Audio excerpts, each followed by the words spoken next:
I'm sharing my screen now. My name's Amanda. I'm one of the registered dietitians here at Functional Nutrition RX. So the Yes. screen should be showing.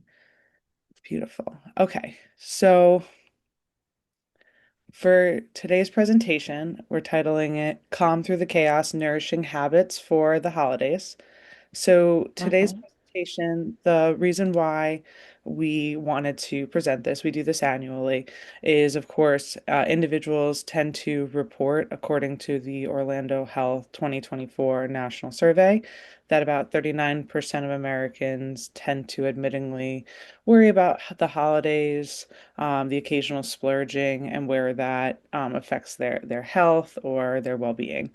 So of course, the study indicated that some Americans tend to follow counterproductive tools, like doing juice cleanses, for example, inappropriately, or inappropriate diet pills, or other means of losing weight that is not sustainable. So, want to provide insight into that. So, I just want to give everyone a heads up, just being that we are recording, just to make sure that everyone is muted, just out of caution, of course. Um, but around two and five Americans worry about holiday eating, according to Sarah Rame, and who was quoted in the article.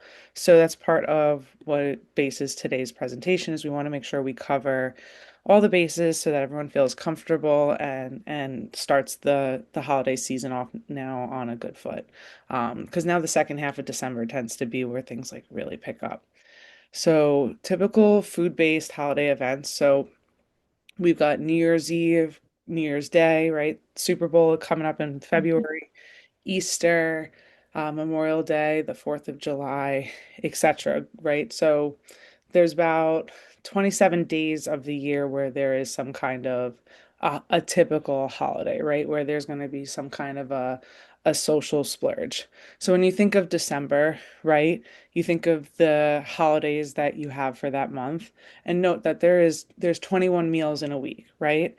So we want to try to look at, okay, it's not just that the meal or a few meals in that week. How can I optimize those other meals so that I could, balance that out accordingly, right? So when you break down all the holiday meals throughout the year, there's 27 holidays a year, right? So if you do the math with, 365 days in a year, that's only 7.4% of our entire year. So that's 27. When you do the math of how many meals in a year, that's only 27 meals out of 1,095 meals. So that's like less than 3% of the meals that we eat within a year. So why do we gain weight if it's only, 3% of our meals? Um, some of it's tied to like with the holidays, the leading up and the change of our habits, right? So sometimes because we're holiday shopping more, or there's a little bit more events to go to, or the work schedule kind of changes, certain things pick up or certain things lighten up, so then there's less structure. But overall, change in habits, right? Some people tend to report less sleep around this time of year, increased stress, change in meal patterns, exercise routine change, or work schedule routine change. So when that's happening, sometimes maybe we're not getting as much steps as we might have been getting, or maybe we might be eating on the go or more erratically, or have different temptations in front of us more this month than other months. Um, but it can also be factored due to a change in our social environment. So there's more people visiting. So sometimes it's the individuals around us, like they might have a tendency to bring certain things certain times a year. So they might be, provoking of more temptations or food pushers, right, per se. It comes from love, but they're really pushing that, food item that maybe you don't really want to have. It could be a dessert treat or, an alcoholic beverage or whatnot, or excessive amounts. There's more snacks and treats around. Like, for example, when I used to work a lot with different police officers, say, or those working in the post office or teachers, especially, it's more snacks and treats around from people bringing that in out of love. But now it's like sitting in the office, say. So these are some of the triggers, and it's just good to acknowledge them, not to say like, oh no, because this is going on, it's going to make it so much harder. It's acknowledging, okay, what are the barriers so that I can plan accordingly how I'm going to overcome. It's giving me a notification that my screen sharing is paused. So I'm just, oh, now it's saying I am screen sharing. Can you guys see the presentation? I'm going to, I cannot see it. I'm on my phone. you can't see it. Ah, thank you. Here, I'm I gonna, can see, but I can hear you. you can hear me. Ah, thank you. So I'm gonna stop the share and then just reshare it. Sometimes it goes back and forth. Um, let's see. Actually,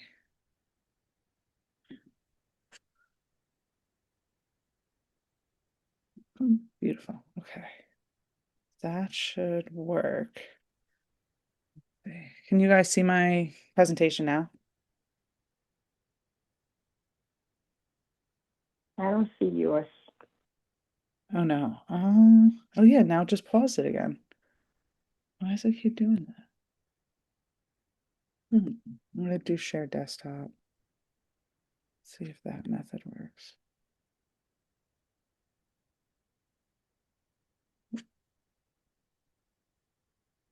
Okay. Perfect. Now is that showing? On my side, no. I'm gonna have to go after we finish on YouTube and look Hmm. at it. Let's see. Eric, is it showing Because up I on your? downloaded the. I'm sorry. Oh, you're fine. You're fine. What were you saying? I said I dialed the phone, and that's why I'm on the mobile. I can see it. So it doesn't. Oh, okay. It's the method. That makes sense. Thank you, Eric. Okay. Yep. So I'm also going to share the slides too. So you'll have the PDF of the slides as well, and the recording, which will have these visuals in it too. So, thank you guys. I appreciate it. Um, Teamwork makes the dream work. So, okay. Mm-hmm. So we were just talking a bit about what are some of the whys we might be more prone for weight gain or changes in our body composition during this time of year, right? So the big one was change in habits, social environment. There's more leftovers, and sometimes there tends to be a bit of like it's the holidays, like a change in mindfulness status. But, the real thing is, what are we going to do about it, right? Like, it's good to note what the challenge is so we can overcome it, but more importantly, what's the strategy to move past it, right? And move past it in a meaningful way that's also enjoyable. So mindset is the most important thing with anything, right? So we want to avoid restrictive dieting, which can lead to binging or going overboard when we I don't even use the term cheat anymore, when we have like a social splurge, right? Like, okay, all foods fit in a healthy diet meaning what's the average food that you tend to eat or take in. But it's not cheating per se if you're having a splurge. It's just how big is it? How often is it coming in? What is it? How does it impact your health and well-being? So, when people feel overtly restricted, people tend to want what they can't have. So if they're restricting themselves now, first week, maybe second week or third week of December, when they hit that last week, when a lot of the holidays are, depending on what they celebrate, those temptations are just, ripe for the taking. So we want to pay attention to our hunger and fullness cues. That's most important. We want to try to avoid that, 10 on the scale of 0 to 10, 10 being I'm so full, bursting out of my pants like full, right? We want to focus on eating slow, savoring food, enjoying what it tastes like, why do we have it? How did it make its way to our table? The whole concept of, saying grace to the with the meal, or meditate on last year's holidays, how we did feel afterwards, and think about how we can, improve upon it this year. Um, because I know some people say, "Oh, I feel so sick. I don't want to do this ever again." And then the clock turns, and then we kind of forget. For example, remember the reason for the season, right? Many of us always like to express, gratitude and think of what are some other reasons why, we are celebrating this holiday. What do we want to, do with this holiday other than the food, right? Like, okay, I want to make sure I talk with cousin so and so about X, Y, and Z. I want to try to run around with the kids, or I want to make this recipe, which I know brings back tradition from my grandmother, for example. But thinking about other reasons for the season can also help. But most importantly, going through the holidays, we want to be very aware of our hunger versus cravings, right? So, hunger, it sounds weird, but what does hunger feel like to you? And what is hunger versus a craving? So, hunger can come on more so slowly as that food gradually moves its way from the top to the bottom of the stomach before it enters the small intestine. It occurs, of course, if you haven't eaten for a few hours, right? It's that gradual emptying. Generally does not pass with time because it's just getting emptier and emptier, right? It can be resolved with most any food, not usually for a specific food because we're hungry, right? Like I'll take anything. I'm so hungry kind of feeling. It's that hollow feeling, that gurgling feeling. But craving, on the other hand, that's a little different. That can come on more quickly. Sometimes it's tied to a stimulus, whether it's like a stressor or we're tired, or sometimes it's an environmental stimulus, like an Arby's commercial, say. Um, it can pass with time. It can usually be for like a comfort food, a salty food, sweet, fried, one of those uh, flavor categories that tends to drive our cravings that the food scientists love to use against us because they're not inherently natural, so our body gets driven more towards that. Um, Occurs even after you've already eaten. So, of course, we're not hungry. It's just that, it tastes so good, for example. So, trying to sort that out is always helpful during the holiday season because you want to understand, when was the last time I ate? Did I eat enough? How much should I eat at this meal? And you want it to be a subconscious thing. You don't want it to feel like, work. So just a little bit to understand hunger and fullness. When we, of course, eat, if we have a food item that has some carbs in it in general, it's going to raise our sugars up. So you see on this graph, like the sugars gradually coming up and then gradually dropping down after about 2 hours from eating. So it's just displaying to us that when we eat, our body breaks down that food, and some of it enters in the form of glucose into the bloodstream and gives us some energy. That energy, how much we get from that food and how long it's sustained for, can vary based on how much protein, carbs, fats, and the serving size. I'm going to go back to that scale.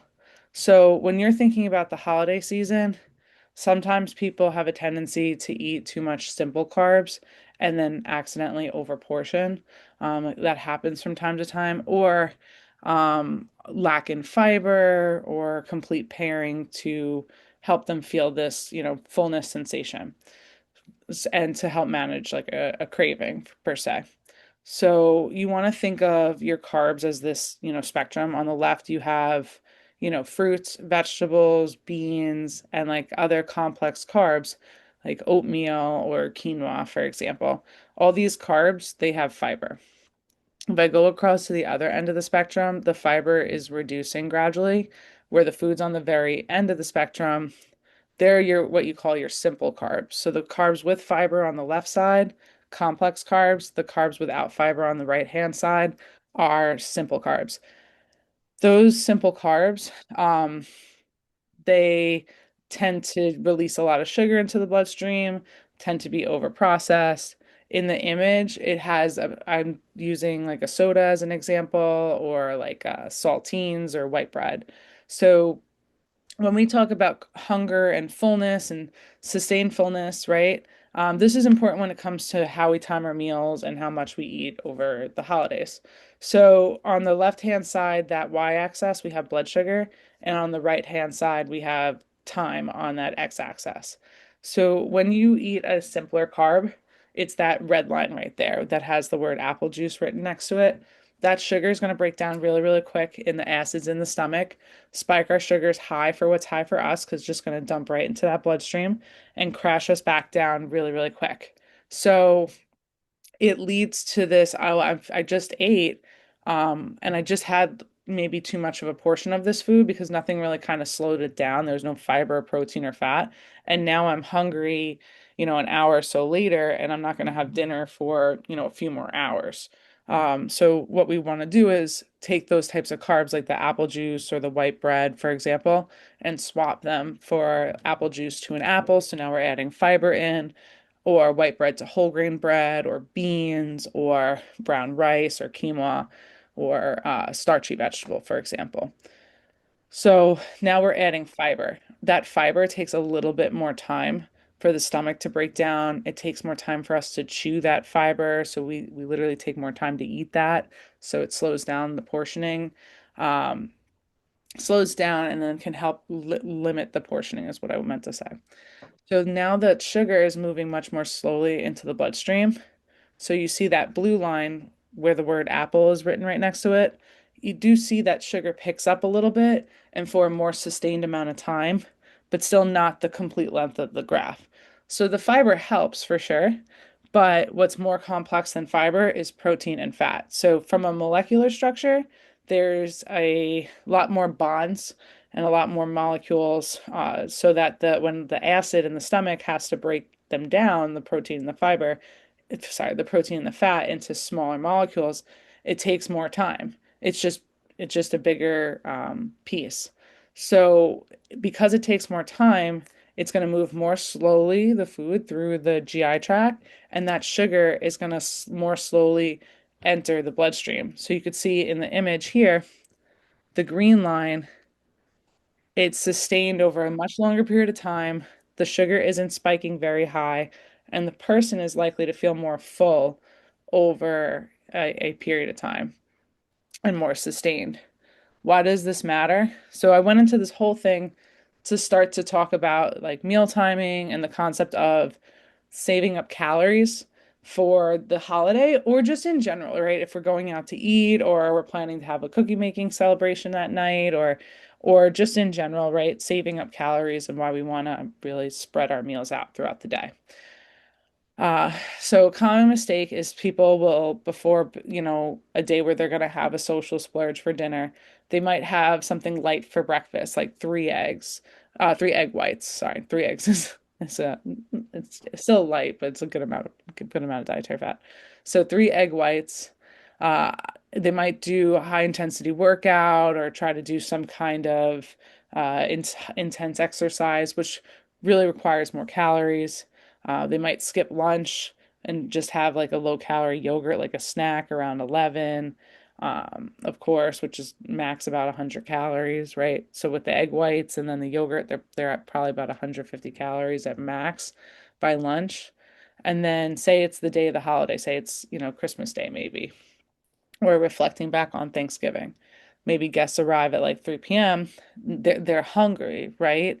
They haven't eaten much for the day. They've burned a bunch of calories. So now they're prone to, snack throughout. Appetizers, a little extra, maybe on the crackers, the cheese, the salami, antipasto, of course, chips with French onion dip. And that all, can add up. Then dinner comes and we're packing on extra 120 calories for the bread roll, filet mignon, close to 300 calories, mashed potatoes, 530, a cup of green bean casserole, about 200 calories, and maybe two glasses of cab sav, each, about 250 calories. So this individual is looking at 2,650 calories after having eaten very light in the morning, doing a high intensity workout, and really kind of skipping through lunch, doing more of like a snack. So we see 2,650 calories versus the more ideal option is the individual having like a more balanced breakfast, right? Three egg whites plus one whole egg with the yolk, right? Because that has some dietary fat, maybe a half a cup of fruit, and a Greek yogurt. So we're looking at close to 250 calories from that meal versus what, 150 the last option? Then they do some kind of a workout, but not necessarily to earn their calories later, but something refreshing, de-stressing, and unwinding, like a hike or, doing a yoga class or whatnot. Family touch football game. Lunch comes. they have a more robust meal, right? So the last in the example, the individual had a Greek yogurt, where in this case, before the holiday, the individual is having 2 cups of Caesar salad, so something a little bit more voluminous, a little bit more filling, grilled chicken, okay, more protein, right, than the Greek yogurt. It's also going to have some dressing on it, like maybe some olive oil or the Bolt House Caesar dressing. So we're looking at closer to 300 calories there versus like 80 calories for the Greek yogurt. So now guests arrive. The individual's not probably feeling as famished, right?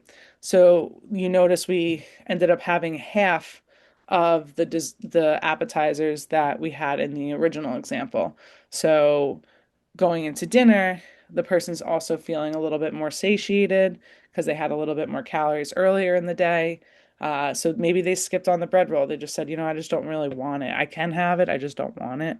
The filet mignon they still had because, right, it's the holidays. Cup of mashed potatoes, cup of steamed green bean casserole, and 1 glass of the Cab Sav for 125 calories. So now we were looking at about 2,600 calories with the last example, with a very limited breakfast and lunch. And then now with this example, with a more well-balanced day that each meal has some protein, some fat, some carbs in it, we're looking at just about 1,900 calories. So of course, like spreading out throughout the day is going to make you feel better too. You're going to have more energy throughout your day, and it's going to be easier to digest gradually versus more food at one particular sitting, potentially, depending on the individual in the case. So, um, staying well nourished helps us to be more mindful of our portions as well. So when you do have and you're more full going in the like you have a breakfast or a lunch going into that meal.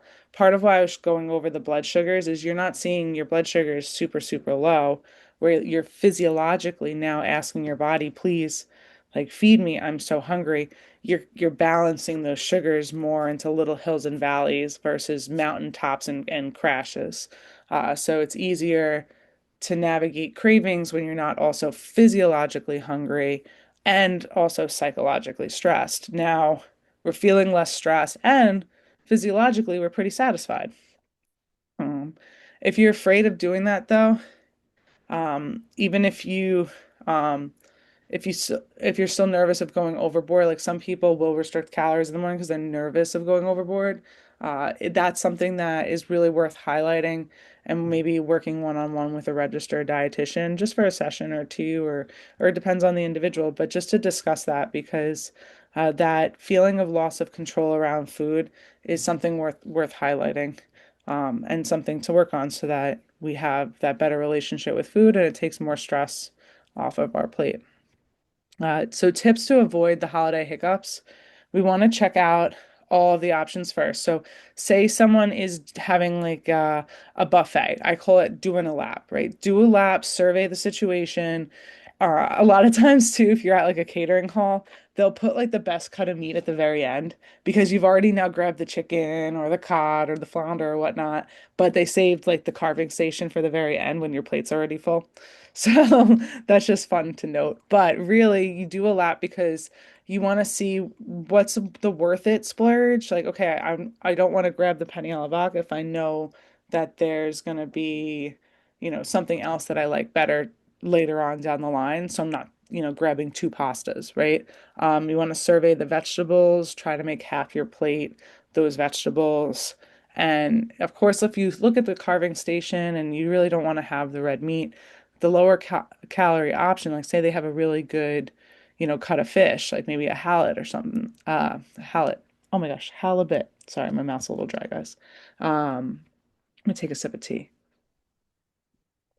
But say they have the halibut, or maybe they have some branzino or some cod or flounder, that can cut a few calories off of the meal in general and still make you feel full as it's a very lean complete protein.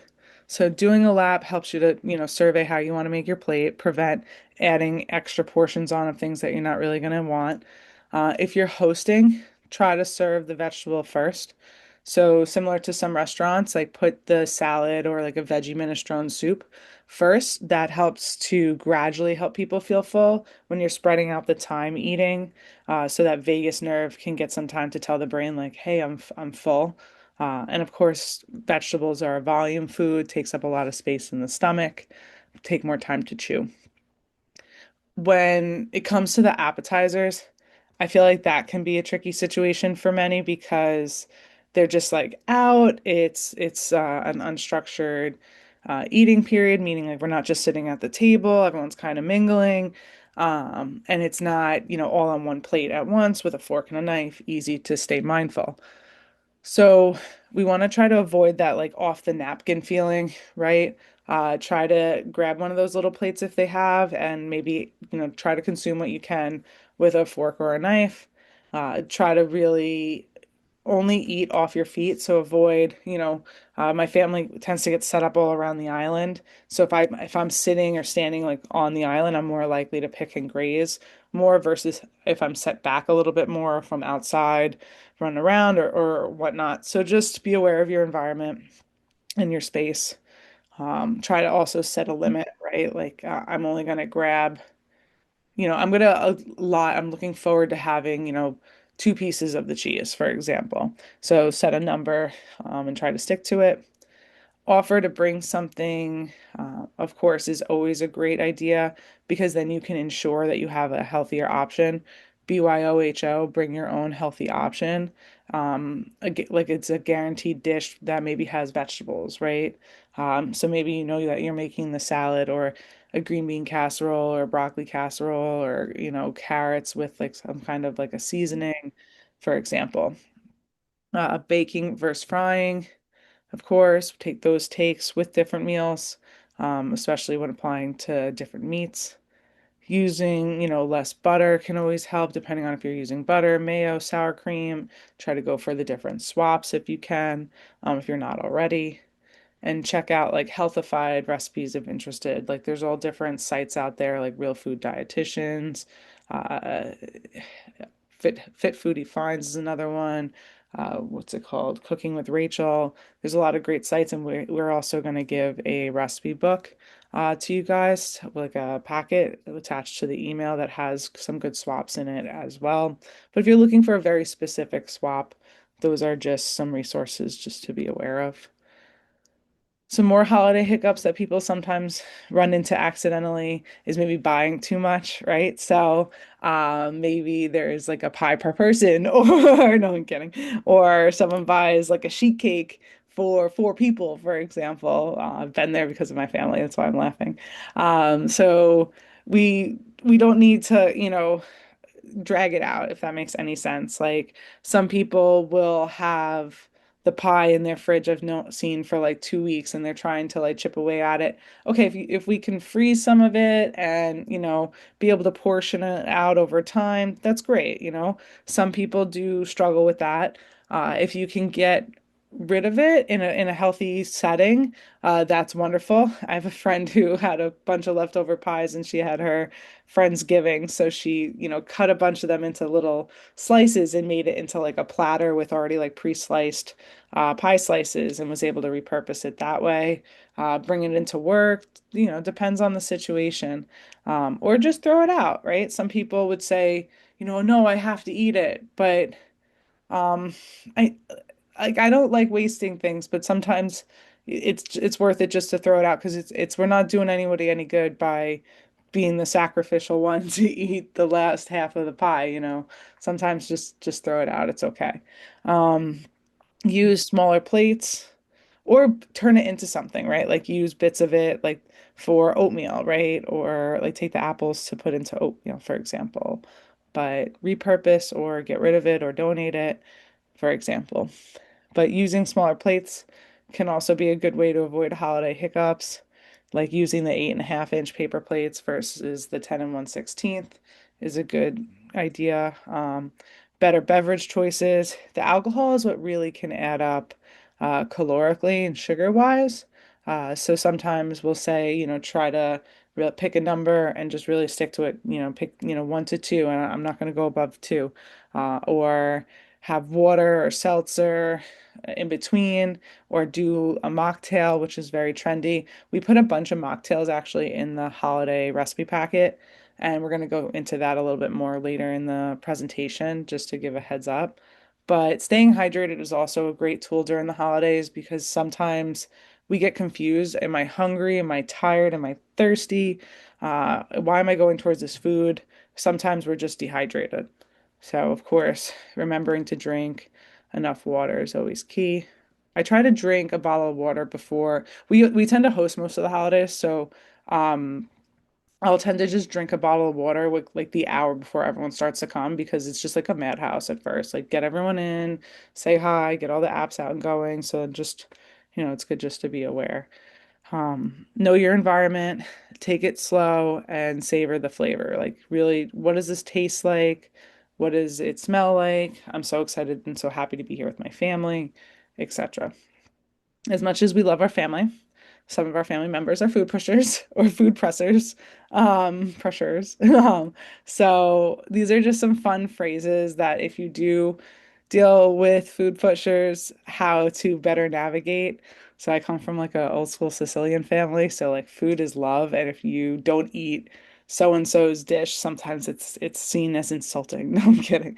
No, we've worked past that, but yeah, sometimes culturally it can be difficult navigating food. So you want to say like, I would love to eat more, but I couldn't possibly have another bite. I'm so uncomfortably full. Right? Because no one's going to say like, oh no, like eat more. I want you to feel even worse. They love you. So also say it's a particular dish. Your cheesecake looks delicious, but I'm really too full to eat anything else. I would love to take some home later for leftovers, right? So you're kind of like delaying it a little bit. And then with leftovers, you can decide what you want to do with that from there.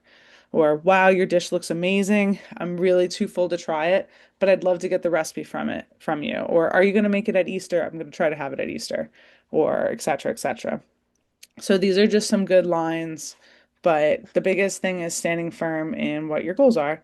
And if you feel comfortable sharing your goals, especially, they're your loved ones. Honestly, hey, I'm just trying to make some better choices. I just don't want to, not feel good at the end of today, but, it does look awesome. I'm just honestly too stuffed. People will understand that, you're just trying to make the best choice for you. And of course, if they love you, they're going to respect that. So, on the road and tips for travel. So, many people start traveling this time of year. We want to plan ahead where we can. So, fail to prepare, prepare to fail is one of my favorite lines for anything. So, the airport's hard with food, but say you're doing a road trip where you get through TSA. It depends on what you can take food wise, but I don't think you can take much of this. Maybe some trail mix, but or like a bar, and then like an empty water bottle. But you want to load up once you're through TSA or you're in the car with like protein bars, maybe some trail mix, sandwiches. Like if it's more of a road trip, having like a cooler with like turkey, lettuce, tomato, mustard, maybe on whole grain bread or like some pinwheels you pick up, peanut butter and banana on whole wheat bread with like a protein shake on the side. No bake energy bites work well. Protein oatmeal can sit for a bit. Greek yogurts or the drinkable yogurts like the Oikos, the Pillars, or Too Good. Those could be great for travel.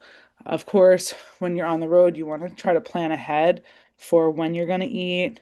Maybe try to pick out the restaurant if you can, what you're going to get from there. It just depends on how up in the air things are or not. Especially if you're traveling in the airports or just in general.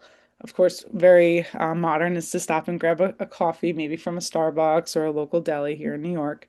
So these are just some common holiday alternatives that are circling around on the internet like this year. So the peppermint mocha alternative, of course, always comes around. A blonde roast. If you want less caffeine, you could do a dark roast actually. The more it roasts, the more the caffeine reduces. And of course, we have like a little cheat sheet after this, but cheat sheet like slide. But as for like a reduced one pump of mocha or peppermint, plus, do the almond milk versus like a whole milk, which can cut the calories and the sugar by about like 65 calories and the sugar by 12 grams. which is almost about 2.5 teaspoons of sugar. And similar things here for the caramel brulee swap and the sugar cookie almond latte.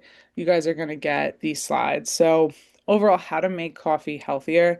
You want to, especially if you're looking at the Starbucks app or you're in the store, or depending on the app service that you're ordering from, or if most importantly, you're in the store talking to the person, which is even better. Look at and ask them, what's in this drink? How many, like, what's the syrups in this? Can you minimize the syrups, right? Instead of 3 pumps, can we do 1 pump? Can we swap for a sugar-free? That's a little controversial depending. I'd rather someone do like a stevia if they are going to do a sugar-free option, or honestly, like I like honey a lot. But stevia or monk fruit if you're gonna add a sugar alternative. But honey also does add sugar. It is an added sugar, but it does have antimicrobial benefits for the gut, and it's good for the throat, the lining, the skin in the throat. But try to minimize the sugars or swap the sugars and experiment with natural sweetness like vanilla or cocoa or cinnamon or nutmeg or combinations of different herbs or spices. That's a good way to reduce sugars. And of course, like adding the cinnamon is good for blood sugar regulation. You could do cardamom, like some people do. I've even had cardamom in oats before. That has anti-inflammatory benefits. Turmeric, like doing a turmeric and ginger tea, that's antioxidant rich and anti-inflammatory as well. Right now, I'm sipping on a holiday tea that has like cloves and ginger in it, so that's very anti-inflammatory and good for digestion. So we want to try to opt for herbs and spices because although they're tiny, they are mighty with their nutritional benefits. Of course, swapping for tea is always a great option too. Tea is a part of the mind diet. It has different flavonoids in it that's good for our brain. Uh, Other ways to opt for healthier options, though, when ordering coffee or getting coffee out, is replace heavy cream with almond milk or I like unsweetened coconut milk as long as it's like the thin coconut milk, not the very fatty kind. Some people like oat. To me, if it's just a small splash, fine. But if it's a whole latte of oat milk, it's a little carb heavy. Cashew milk can be another alternative. Soy milk, depending on your needs. But I usually like to recommend opting for almond or coconut milk. And plus, coconut has a little sweetness to it. You could add a splash of collagen peptides for some protein and joint health benefits and skin benefits. I like the Ancient Nutrition brand. They have it on Fullscript and Amazon. Further Foods is also a really good one. And they each have different flavors, like a vanilla, hazelnut, that doesn't add too much sugar either, which is nice. Focusing on the coffee quality, right? Like maybe we're just dressing up the coffee because it's bad coffee, right? Like maybe we would have less sugar if we liked the taste of the coffee more. That could be something that I've had a patient run into in the past. Try to choose organic, single origin coffee. Try to reduce pesticide exposure. Opt for light or medium roasts, which do preserve antioxidants more, but also preserves caffeine more. And think about mold content in your coffee. Buy coffee certified as mold free or tested for mycotoxins. Like Purity Coffee is a great brand. Store coffee beans in an airtight container in a cool, dry place to prevent mold growth.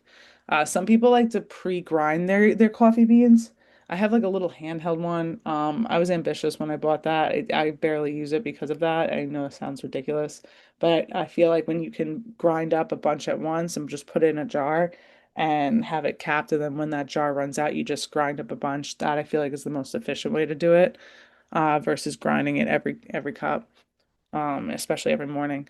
I really like the Chemex brand coffee maker. You put like the grinds in the coffee paper, the filter over like it's a V-shaped uh glass, and then it's a pour over. You pour the hot water over the grinds, and it drips into the bottom portion, almost like it looks like a what are those things? The little sand time glasses. So it drips into that, and you have a nice fresh cup of coffee. So the Chemex is a really good way if you're trying to also avoid plastics in your coffee, or using more filtered water too. Um, you could use your home filtration with that as well, but you could do that with most coffee makers anyway. Um, when you reheat coffee, it degrades the antioxidants, so that's just fun to be aware of.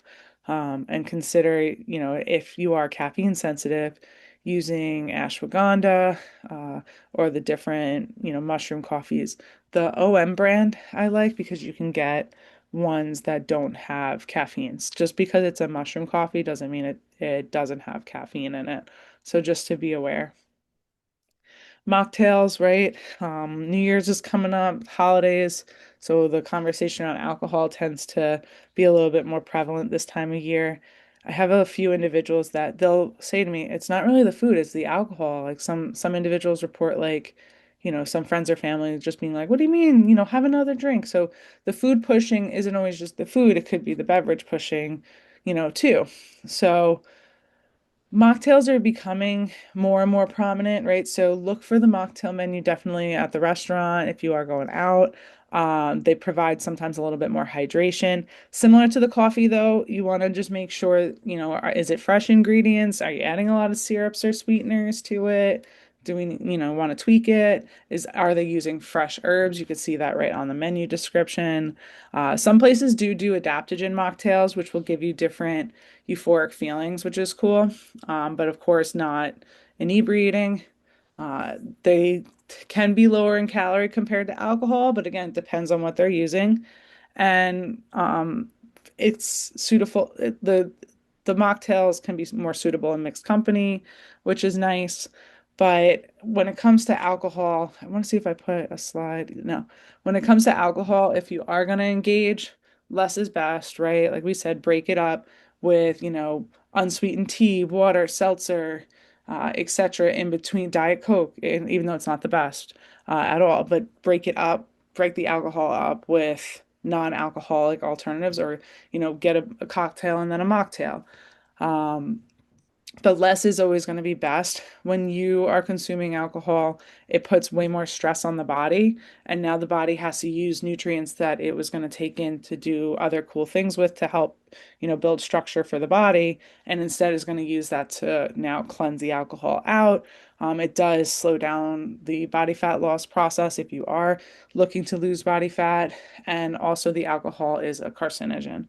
So many of us don't know that. So, it's not worth it. It's more stress on the liver and kidneys, especially, and the lining of the digestive tract. But what is trending right now is, of course, these like holiday mocktails. So these are specific ones that I did put in the holiday recipe packet that you'll see. So in general, I do love using like kombucha as an alternative. Like say we're doing mimosas, you do kombucha with a splash of 100%, fruit juice, like a OJ, for example. Tart cherry is also great for muscular recovery. So you're getting like other benefits while having these drinks too. Like pomegranate is a great antioxidant. Matcha, of course, and mint. Mint's great for digestion. So plenty to sink our teeth into there when it comes to the beverages. With the holidays, we want to try to have protein at each meal because it fills you up, makes you feel fuller longer, limits cravings for sweets and like those like more bingy snacks, helps to build up our muscles as well, especially if you are getting a lot of steps in, carrying groceries and presents and things that protein helps with growth and repair of tissue for all tissues in the body, especially if like maybe we're getting sick and our body needs to mount more of an immune response that, okay, now we need to make more immune cells. Well, we need protein for that.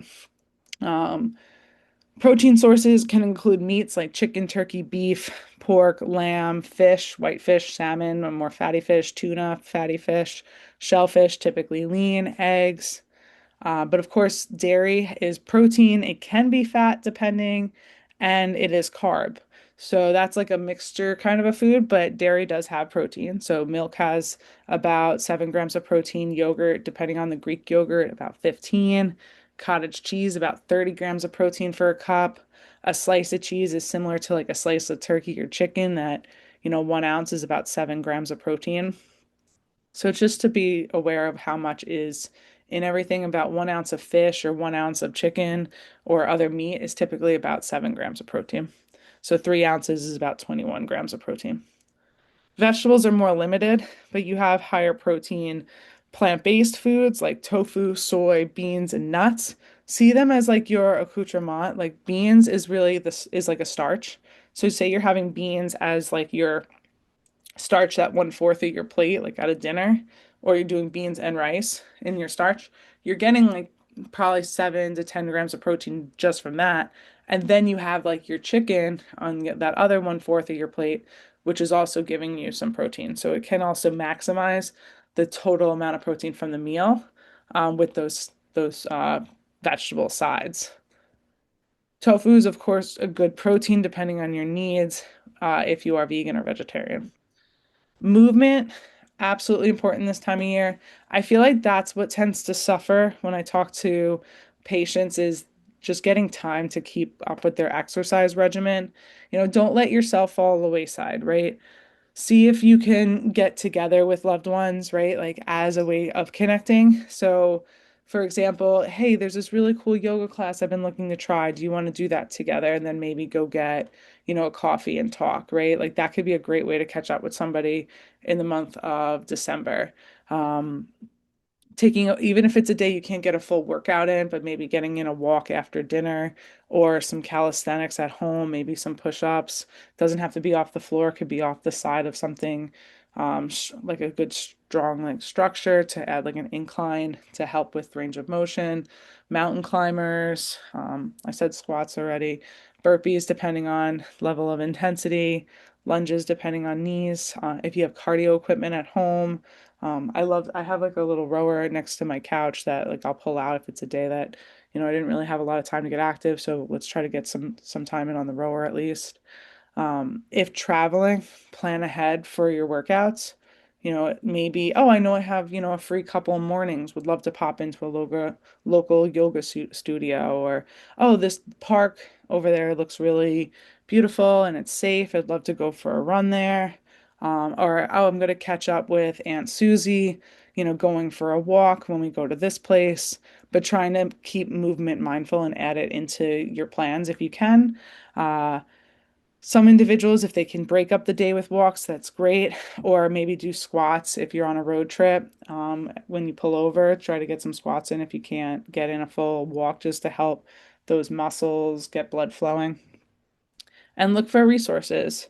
Of course, like if you're traveling and there's a fitness studio or a gym available, utilize that or utilize different classes available with Peloton, Beachbody, Pinterest, YouTube.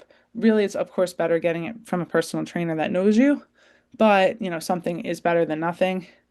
Of course, resistance bands at home you can get for like $20 off of Amazon, and a lot of them come with like little booklets on how to, use the resistance band for your triceps, your biceps, your core, your quads, your hamstrings, etc. That you could just like kind of follow that, and they have little door mounts. TRX is also great for traveling. TRX was actually made by a Navy SEAL who didn't have access to a gym overseas on deployment. So he took parachute straps and would hang them from like a tree or from fence and would use that with like the angles of his body to do different, chest press exercises, rowing, squatting, etc. So that's where the origins of TRX came from was, a portable gym essentially.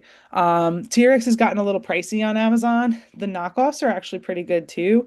So definitely does not have to be name brand.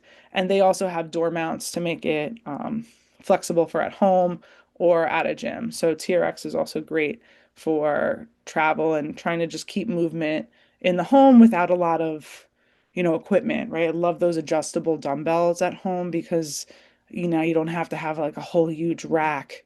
It's just, two big dumbbells that go from 5 to 52.5 pounds, or the bigger sets go up to like 100 something pounds. Try to get relaxation where you can over the holidays, right?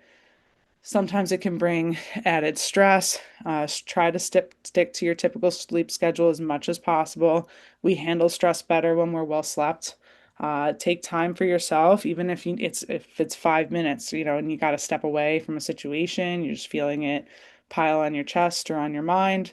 Take 5 minutes, go to a bathroom, go for a walk, just try to breathe. Humming can also help the vagus nerve. Singing, gargling. So if you're getting like nausea, feeling a lot of stress in your gut, that's, some good tools there. Try to, journal or check out our winter bucket list. We put a lot of fun activities, not just for the holiday season, for like the depth of winter here, ways that you can enjoy it healthfully with loved ones or on your own. That's going to get sent in the email. Keep up with your appointments, therapy, nutrition specialist, you come first. And then getting of the gifts or the preparing of the food that happens around it. Take space for you, still keep up with your routines, and try to say no to things too. Saying no or, scaling back where you have to. Take the pressure off of yourself. Sometimes we put a lot more pressure on ourselves than the others around us. Immune health, keep on top of your hand washing hygiene, of course, but get your nutrients in. Plan for sleep. If we're sleep deprived, our immune system's weakened. Check your vitamin D status now that we're getting into the depths of winter. If you do catch yourself getting sick, vitamin C, 1,000 milligrams, and 15 milligrams of zinc with some elderberry, plenty of water, rest, gentle walking movement, but prioritize yourself. Other ways to deal with holiday stress is make a list, right? So it takes it all off your mind. Say no to things that don't serve you. Give tasks to others that support you. So if you're hosting a holiday and people are asking, what can I do? Like, delegate as you need. Um, don't be afraid to lean on others. People are happy to be there often. Surround yourself with people who make you feel good, right? Be selective of your energy and who you give that to. Take breaks and keep moving. Keep a list of non-task related joys of the holidays. It could be the winter bucket list. Utilize healthy coping skills, right? I'm feeling stressed. I'm going to go listen to some music or play the guitar, go work out, go call a friend, etc. Body image in the holidays. Make a gratitude list that does not include, things about our body or our looks leading up to the holidays that it is great to reference. Of course, like this time of year, it's tends to be a time of year you see a lot of people, you get dressed up, maybe you're trying to fit into a certain piece of clothing, but try to dress comfortably for you. Try to be you. Prepare for the day as it comes up, right? Come up with, a couple options of what you'd want to wear. So like if that morning the outfit that you picked out, doesn't, feel just right, you have something else to turn to, so we're not in, a stress spiral. Prepare responses for any uncomfortable comments that you might anticipate, like we were talking about with the food pushers. Set boundaries with friends and family as needed. This is great to work on with your therapist. This is why, this is a great month to check in with our therapist because you can bounce a lot of this stuff off of them. Take breaks during meals when necessary, step outside. Oh, I got to get some fresh air. The house is a little stuffy. Play with the younger kids in the family or the animals. Honestly, after every dinner, I still like get out for a little walk with my cousins, and it's just like a good time to catch up with each other too. And also just like decompress a little bit maybe. And then I have another cousin who's a vet, and so of course there's the little kids running around, but she also brings her dogs, which is like a fun thing. So I love going in the backyard and like watching all the dogs like play with each other. And it's a good way to just like get fresh air, get some sunlight, step away and and just like enjoy it. So if you need to take breaks, there's so many options that you can, put on a holiday movie or play like some games with family members, board game, those family tradition type games, physical games, etc. Make positive self-talk uh, to any negative or guilt-provoking comments. So I call it cognitive restructuring. It feels a little funny at first, but like when you have those like that negative thought that like comes into our mind, we want to try to like counter it with something else positive. And at first it's going to feel funny, but eventually it does become a little bit more natural and you're actually rewiring your brain, rewiring neural pathways to naturally go towards that positive self-talk every time you try to counter that guilt or negative comment in our head. But just like anything in life, we do want to give ourselves grace. Perfection's not, we can't have the unrealistic expectation of perfection. We, just want to hone in on a couple things that we're really trying to chip away on and make it just an even better year this year than it was last year, and the next year and the next year after that. So remember to set the theme for the season. The holidays are a time to gather with those we love and care about. That's the most important piece, to express gratitude and appreciation for our year and to look ahead at the future. Time to, dig a little deeper and change the narrative to a healthier one if needed for some. But for many of us, it's a festive gathering that, doesn't need to be reserved for just overindulgence or foods or treats. Uh, of course, the original meaning of the season can be different for everybody depending on what they're celebrating, but it's always about, human connection, using extra downtime to return to what our morals, our values are, joy, love, kindness, compassion for others. It's not about the outfits, the decorations, the presents, all of that. It's really more about what matters at the end of the day is, gratitude for what we have and those around us. So the question is, um, going back to like socializing and celebrating in a more meaningful way. I think it's about like having a couple things in our mind that we plan to really look forward to the day of the holiday. This is just a little depiction about like stress in the holidays. So it just serves as a little reminder that sometimes when we're really stressed, it can manifest in other physical ways. So on the left, it does show some ways in which stress impacts our brain and our mood, our heart, our digestion, right? So many people will come in saying, "Oh my God, man, my stomach hurts so bad. I haven't changed my diet though, so it's not like there's a new food I added or anything." And then we talk about what's going on, and lo and behold, they're under, a lot of stress. So the gut and the brain are very well connected. So often something to note is when we're really, really stressed and we're in that, fight or flight, digestion can get like a little bit more halted, more like constipated, like bloating feelings. Sometimes it's, diarrhea, like, right? Like that rushing, that emptying, headaches, heart palpitations, when we're in that more stress state. But when we're in that like parasympathetic nervous system, that more like rest and digest, we're less prone for those symptoms. Digestion's moving smoothly. We're feeling calm, we're feeling relaxed. It impacts our hormones too, right? So cortisol is going to spike when we're really stressed, more prone for, sugar to be elevated in our bloodstream and then stored. So of course, it's just about going back to when you're feeling stressed, try to, channel that towards something more positive or try to take small breaks or turn to those little techniques that we mentioned earlier to relax and unwind. Um, we want to nourish our noggin, right? Omega 3s actually help to build up the tissue of our brain. So just we're running a little tight on time. So these are just some foods, of course, rich in omega 3s, especially the fatty fish like tuna, salmon, sardines. We typically need about 2 to 3 servings per week of fatty fish. B vitamins are also important for our energy and our brain functioning. It's also important for detoxification. So with the B vitamins, there's many of them. So of course, a lot of our animal-based foods are rich in B vitamins, our nuts and seeds, eggs, fortified breakfast foods, think like oatmeal, avocados are great resources. Magnesium helps to evoke like that natural like effect on the brain. It's like a chill pill, people will say. It helps to release like GABA and helps to produce serotonin. But magnesium also participates in over 500 metabolic reactions in the body. The highest natural source of magnesium are pumpkin seeds, those little like greenish pepitas.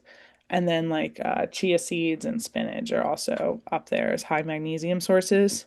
If you're taking magnesium, maybe if your belly hurts like a little bit, right? Like the citrate kind is really good for digestion. Glycinate is good for relaxation, same with threonate. The tolerable upper limit is about 350 milligrams per day. but there is talks on changing that. I will let some patients go as high as about 400 or so.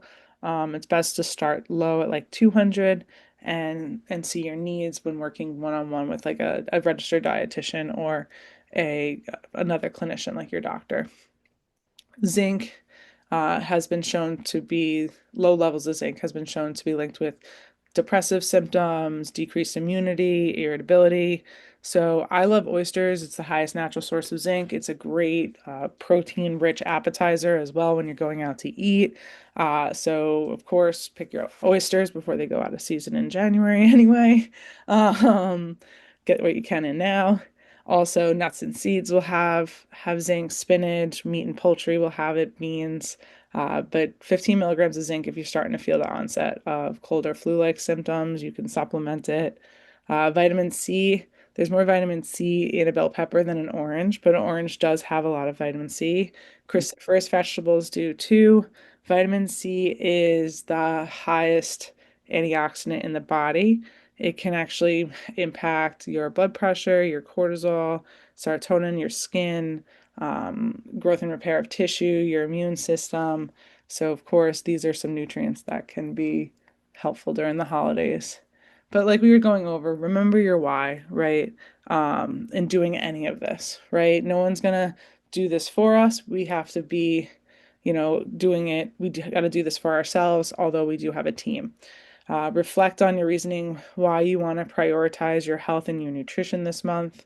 This is a tie back into like what makes you most excited about the holidays. It could be I just want to feel my best and be there for my family, and I want to hone in on my nutrition this month because I, want to continue, being the best version of myself for my family. Uh, Remember, the holidays only come once a year, so don't let your goals completely control your holiday, right? We don't want to socially isolate because of, our wellness choices. We want to be able to, achieve our goals, but still, see the people that we love and engage in the ways that make us most happy. Keep tabs on yourself, right? It could be a scale using the body composition, right? Versus just weight alone. It could be how, your jeans are fitting you, particular clothing, how you're breathing, what's your step count, how your joints feel, how's your digestion. You could use different things like that. Oh, I grabbed this slide from something else. Ignore the bottom half. So the thing is too, if you're struggling one-on-one and need one-on-one attention with a registered dietitian, we're here at Functional Nutrition RX. We take most insurances. So we also help with other health considerations like our lab work or different problems that might be occurring, maybe elevated blood sugars, heart disease markers, reproductive health issues, etc. So we're here for all sorts of reasons, not just body composition, but we do provide that as well. We're here to help you guys find balance in your year coming up as well and to achieve your goals. But most importantly, as well, is if meant from a mental health standpoint, we're suffering or really stressed or we're looking for ways to improve that.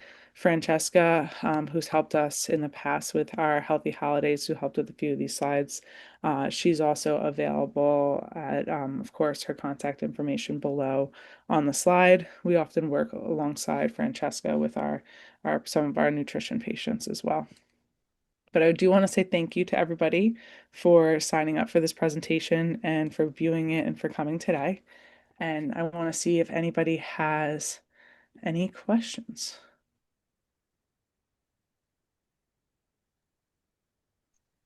Thank you very much. Oh, my pleasure. Enjoy, guys. Have a wonderful holiday season. I'm gonna process the video now and send that out once that gets processed and edited.